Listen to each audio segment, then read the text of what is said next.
Muy buenos días, queridos hermanos y hermanas. Es una gran satisfacción que podamos reencontrarnos por este medio para poder anunciar la palabra de nuestro Dios. Vamos a orar, por favor, para poder comenzar este tiempo. Padre Celestial, damos gracias porque hemos llegado a un nuevo día. Damos gracias porque también hemos terminado una nueva semana y se inicia una semana, Señor, pidiendo siempre tu gracia, tu bendición. Gracias damos, Padre, por el tiempo de pruebas que tú permites que tengamos en nuestras vidas. Sabemos, Padre, que hay hermanos, hermanas de nuestra congregación, familiares, parientes, amistades, que están sufriendo los embates de la enfermedad. Oramos por ellos y por ellas para que tú tengas misericordia y les puedas devolver la salud, Señor.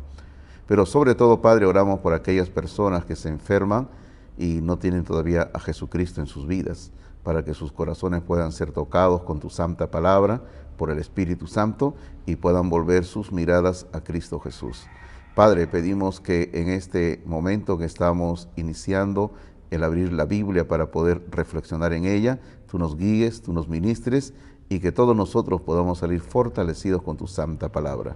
Señor, oramos en el bendito nombre de Cristo Jesús. Amén. Estamos en una serie en base a Mateo capítulos 24 y 25.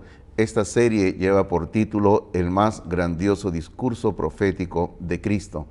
Hoy, después de varias semanas, debemos de concluir esta serie de estudios. Solamente para repasar un poco todo lo que hemos visto hasta este momento, y acá hay un bosquejo que siempre le hemos estado compartiendo al inicio de las prédicas, y es un bosquejo general de Mateo 24 y 25. Lo hemos dividido en tres secciones estos estos dos capítulos.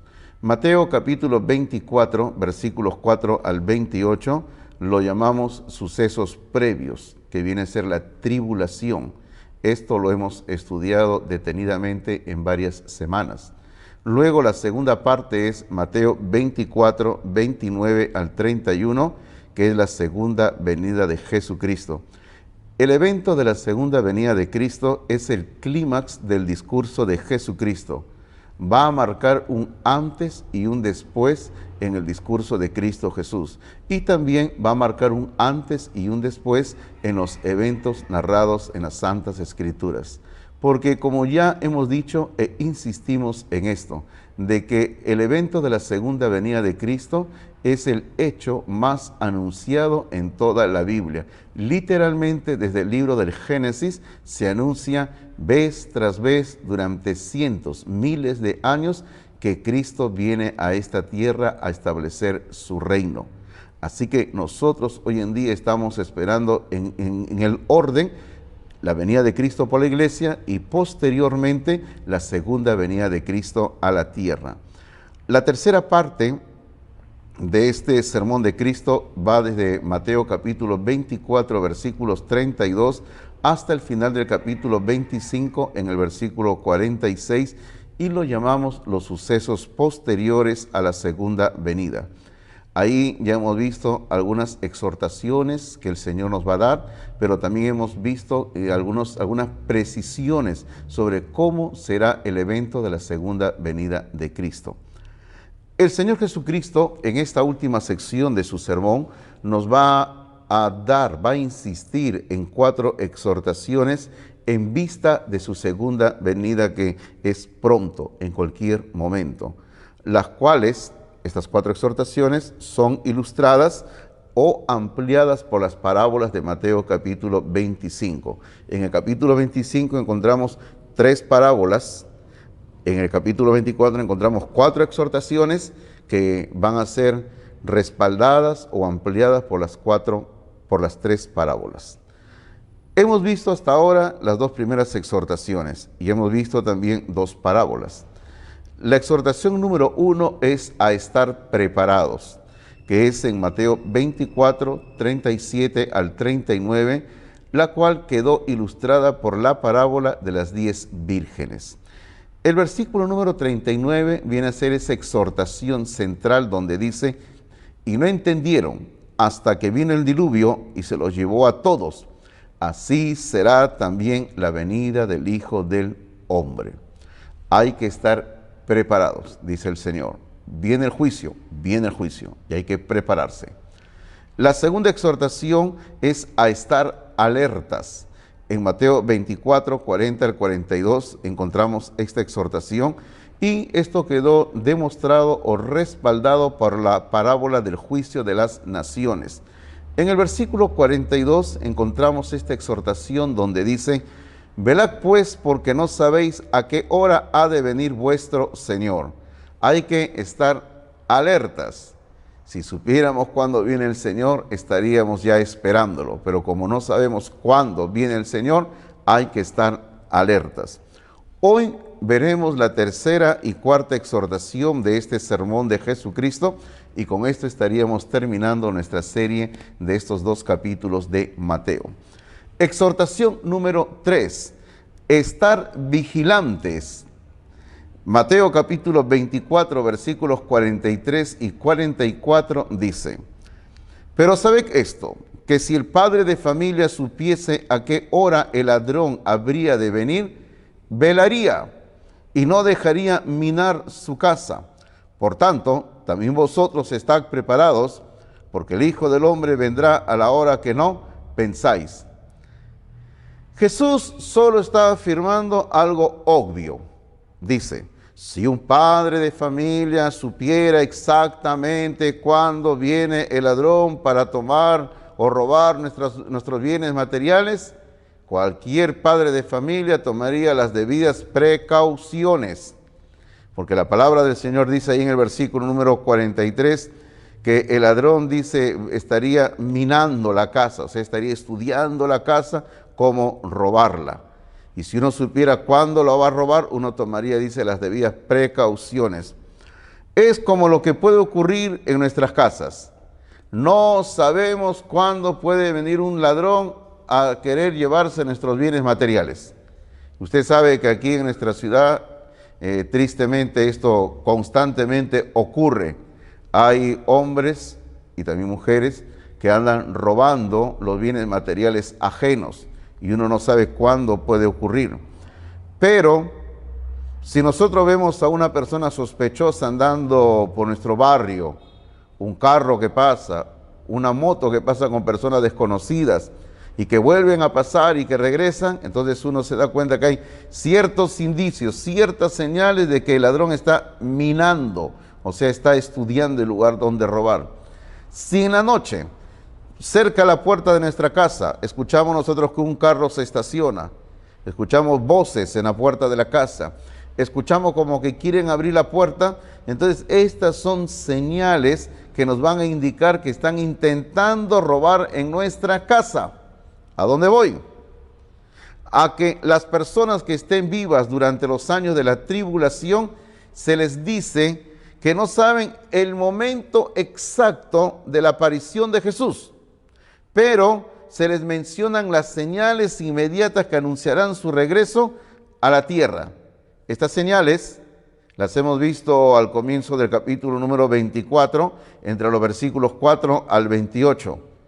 En nuestro estudio que hicimos de esa sección, vimos que habrían 6 señales, nosotros la llamamos 6 dolores de parto antes de la segunda venida de Cristo. Esto corresponde a lo que se nos va a presentar en el libro del Apocalipsis, en el capítulo número 6 en adelante. Van a haber señales que la Biblia nos presenta ahí, como los 6 sellos, luego las 6 trompetas, luego las 6 copas. Estas señales que habla Apocalipsis, que son exactamente las mismas que tiene aquí en Mateo 24, 4 al 28, son señales que indican el pronto regreso de Cristo Jesús. Las mencionamos. Señal número 1, o como nosotros le llamamos en nuestro estudio en aquel momento, dolor de parto número 1, falsos cristos, hombres que aparecerán diciendo que son el Cristo verdadero. Señal número 2, guerras o rumores de guerras. Señal número 3, pestes y hambres. Hoy, en nuestro contexto, no solamente nacional, sino global, ya entendemos lo que quiere decir esto de pestes, enfermedades. Eso aumentará exponencialmente durante los días de la tribulación. Señal número 4, persecución y mártires. Habrá muchos creyentes que en esos días, anunciando el mensaje de Jesucristo, sufrirán persecución y morirán por su fe en Cristo Jesús. Señal número 5, apostasía. Muchos creyentes volverán al mundo, se apartarán de la doctrina, se apartarán del Señor, porque al ver que Cristo no viene y al ver la mundanalidad, entrará en sus vidas y dirán sencillamente, seguir a Dios, van a decir, es una pérdida de tiempo, así que nos volvemos a lo de antes. Señal número 6, predicación mundial del Evangelio.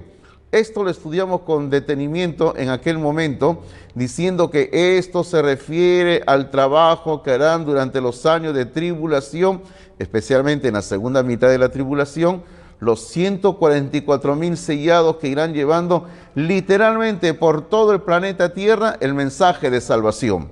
Esto está indicado en el capítulo 7 de Apocalipsis, y en la segunda parte de ese mismo capítulo 7 de Apocalipsis se puede ver la gran cantidad de personas que serán salvas producto del mensaje que anunciarán los 144,000 sellados, que son judíos, dicho sea de paso.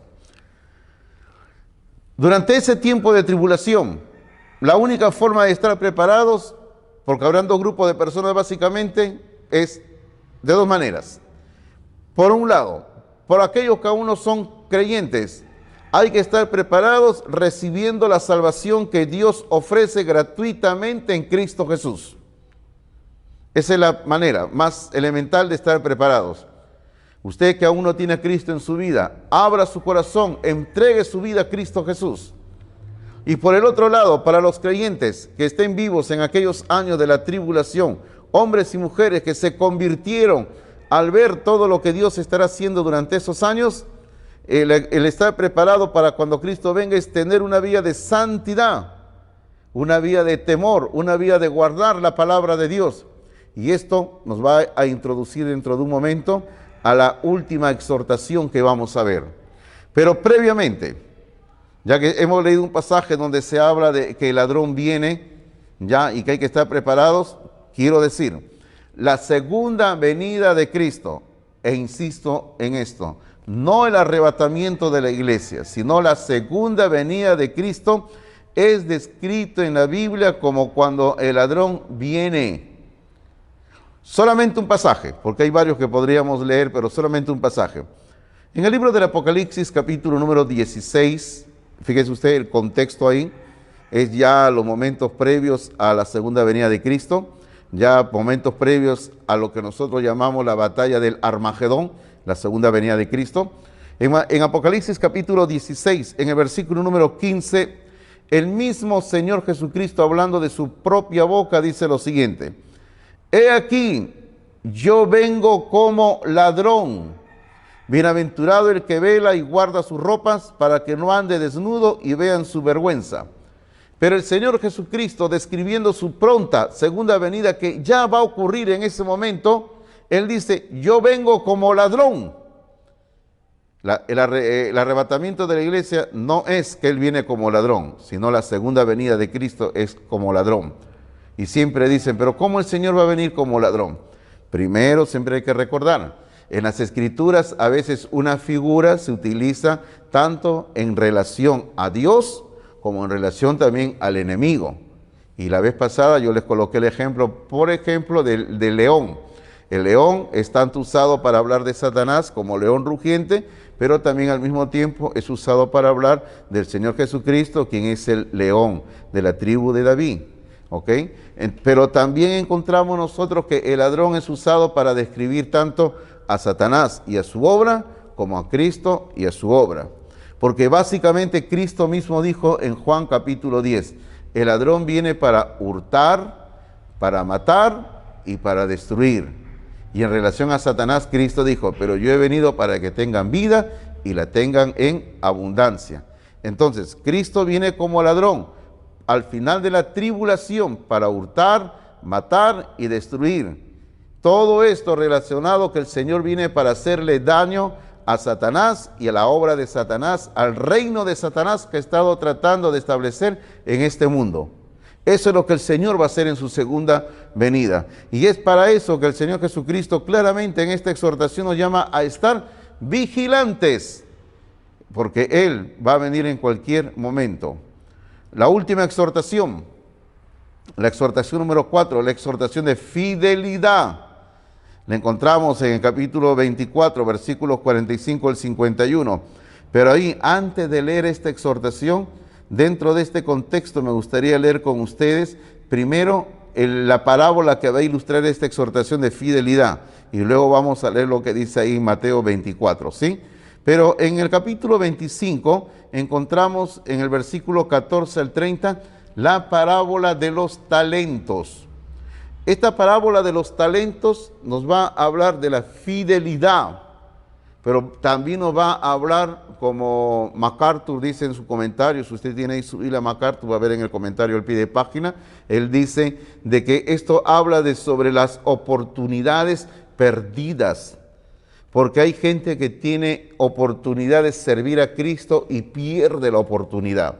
Hay gente que tiene la oportunidad de la salvación, de habiendo recibido la oportunidad, pero no la aprovecha y la pierde. Habla de oportunidades perdidas. A eso se refiere. Pero leamos lo que dice Mateo 25, capítulo 25, versículos 14 al 30. Dice así: porque el reino de los cielos es como un hombre que yéndose lejos, llamó a sus siervos y les entregó sus bienes. A uno dio 5 talentos, y a otro 2, y a otro 1, a cada uno conforme a su capacidad, y luego se fue lejos. Y el que había recibido 5 talentos fue y negoció con ellos, y ganó otros 5 talentos. Asimismo, el que había recibido 2 ganó también otros 2. Pero el que había recibido 1 fue y cavó en la tierra y escondió el dinero de su señor. Después de mucho tiempo vino el señor de aquellos siervos y arregló cuentas con ellos. Y llegado el que había recibido 5 talentos, trajo otros 5 talentos diciendo: Señor, 5 talentos me entregaste, he aquí he ganado otros 5 talentos sobre ellos. Y su señor le dijo: bien, buen siervo y fiel, sobre poco has sido fiel, sobre mucho te pondré, entra en el gozo de tu señor. Llegando también el que había recibido 2 talentos, dijo: Señor, 2 talentos me entregaste, aquí he ganado otros 2 talentos sobre ellos. Su señor le dijo: bien, buen siervo y fiel, sobre poco has sido fiel, sobre mucho te pondré, entra en el gozo de tu señor. Pero llegando también el que había recibido 1 talento, dijo: Señor, te conocía que eres hombre duro, que ciegas donde no sembraste y recoges donde no esparciste. Por lo cual tuve miedo y fui y escondí tu talento en la tierra. Aquí tienes lo que es tuyo. Respondiendo su señor, le dijo: siervo malo y negligente, ¿sabías que ciego donde no sembré y que recojo donde no esparcí? Por tanto, debías haber dado mi dinero a los banqueros y al venir yo hubiera recibido lo que es mío con los intereses. Quitadle pues el talento y dadlo al que tiene 10 talentos, porque al que tiene le será dado y tendrá más, y al que no tiene aún lo que tiene le será quitado. Y al siervo inútil echadle en las tinieblas de afuera, allí será el lloro y el crujir de dientes. Esta parábola, como estábamos diciendo, nos va a graficar lo que vamos a leer dentro de un momento en el capítulo 24, la última sección del 24, del versículo número 45 al 51. Pero esta parábola que acabamos de leer va a describir las oportunidades aprovechadas y las oportunidades perdidas. Por un lado, creyentes que aprovechan la oportunidad para servir al Señor. Pero por otro lado, personas que habiendo recibido la oportunidad de la salvación, no la aprovechan, sino que la desperdician y el Señor los condena al infierno por toda la eternidad. Entonces, con esto en mente, Vayamos a la cuarta y última exhortación que tiene que ver con la fidelidad. Ahora leamos Mateo 24, 45 al 51. ¿Quién es pues el siervo fiel y prudente, al cual puso su señor sobre su casa para que les dé el alimento a tiempo? Bienaventurado aquel siervo al cual cuando su señor venga le halle haciendo así.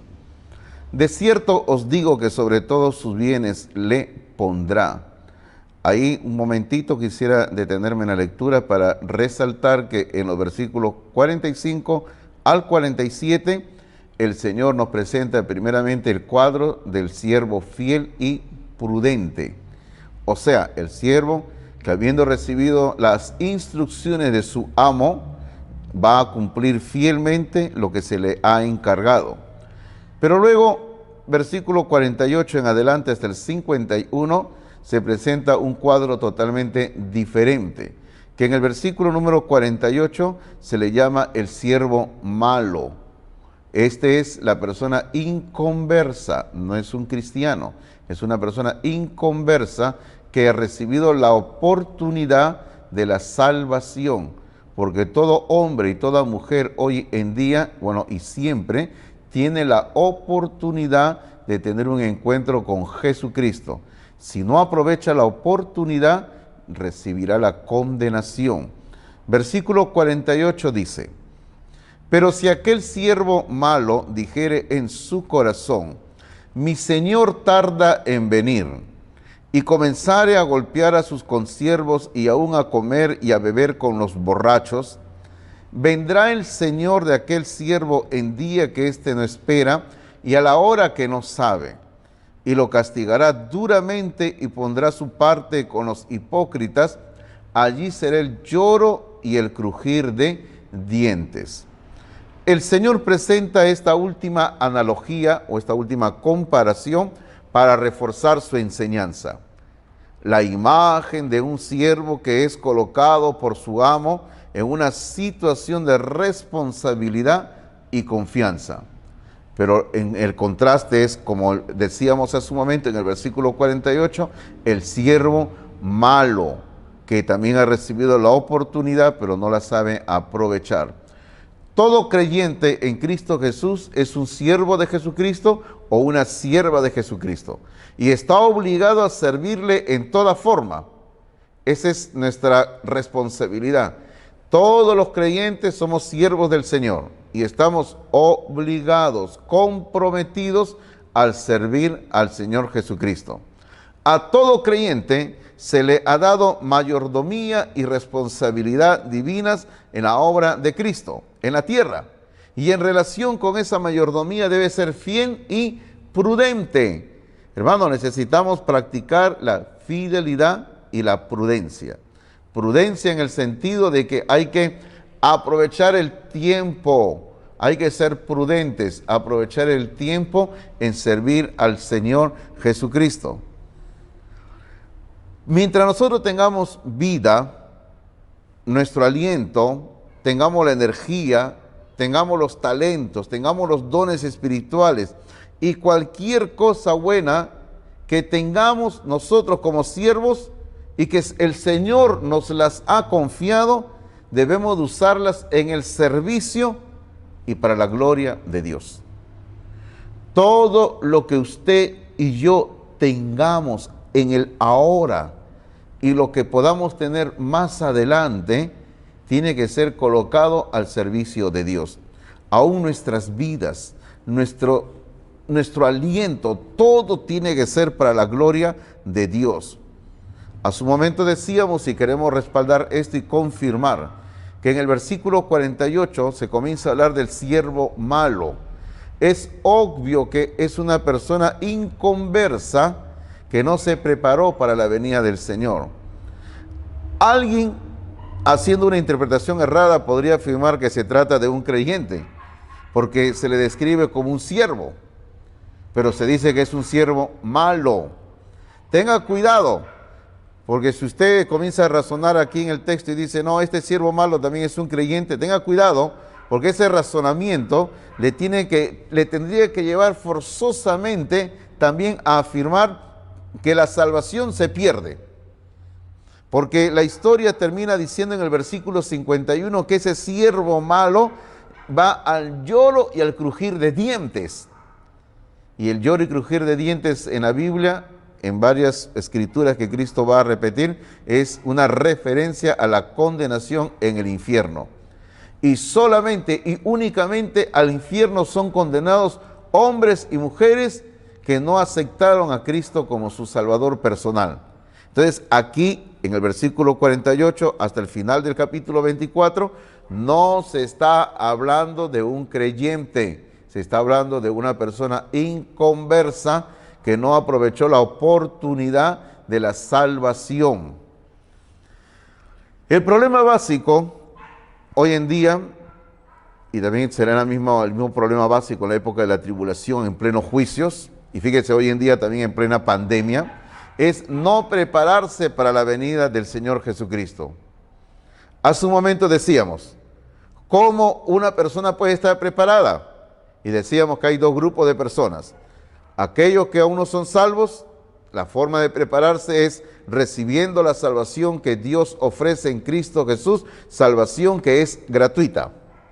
El otro grupo, las personas que ya son cristianas, cristianos, se tienen que preparar cada día teniendo una vida de santidad, una vida de temor a Dios, una vida de servicio, una vida de someterse a los preceptos de la palabra de Dios. El propósito de la advertencia de Cristo no es simplemente que los inconversos tengan conocimiento que hay un infierno, sino que el Señor les advierte y le dice que el infierno es eterno y que si no aceptan la salvación que Él les ofrece, irán a esta condenación eterna que no tiene un descanso jamás. Es un destino eterno el infierno.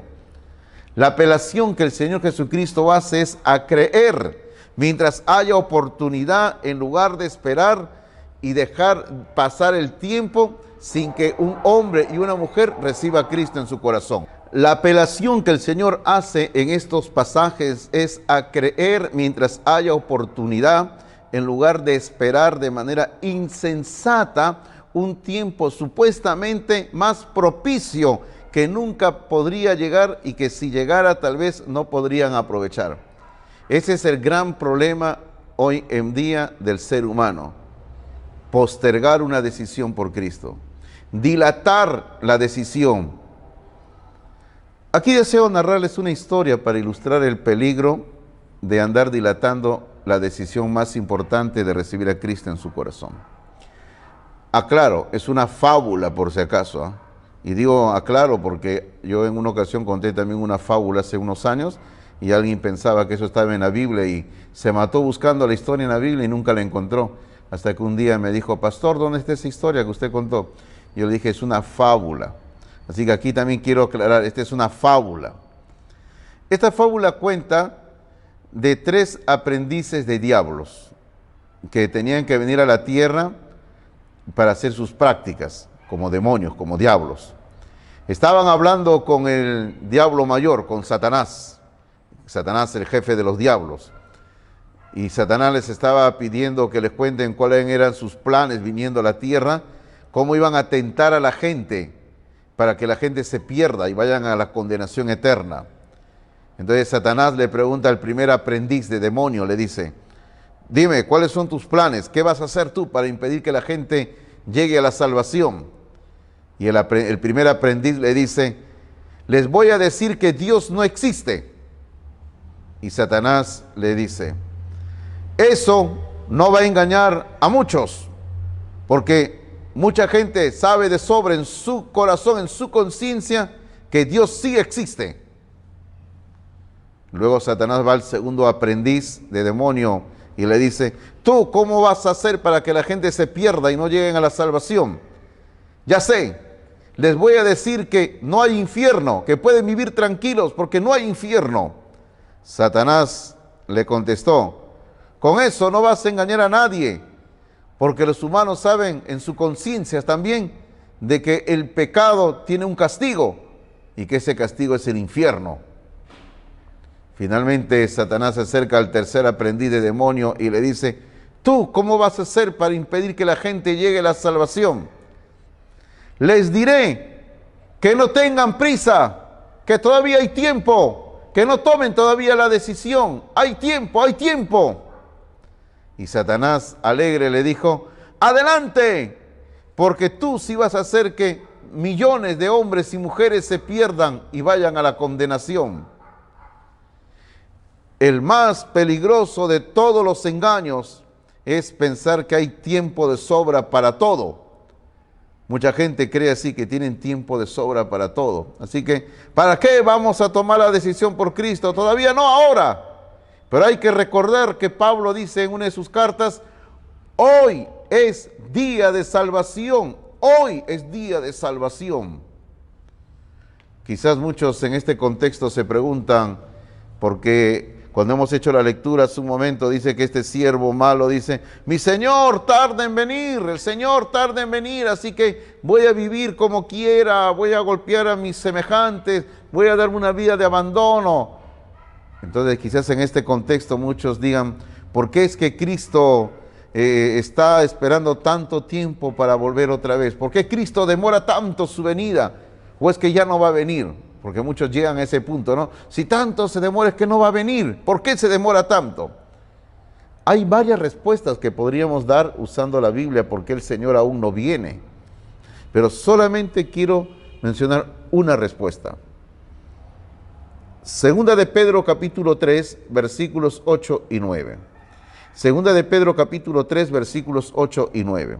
Dice, mas, oh amados, no ignoréis esto, que para con el Señor un día es como 1000 años y 1000 años como un día. Ojo, se está haciendo una comparación de cuán breve es el tiempo para el Señor. No es igual que para nosotros. Y en el versículo 9 dice, el Señor no retarda su promesa, según algunos la tienen por tardanza. O sea, no es una tardanza. O sea, hay un plan de Dios y Dios actúa de acuerdo a sus soberanos planes. Y luego dice, sino que es paciente para con nosotros.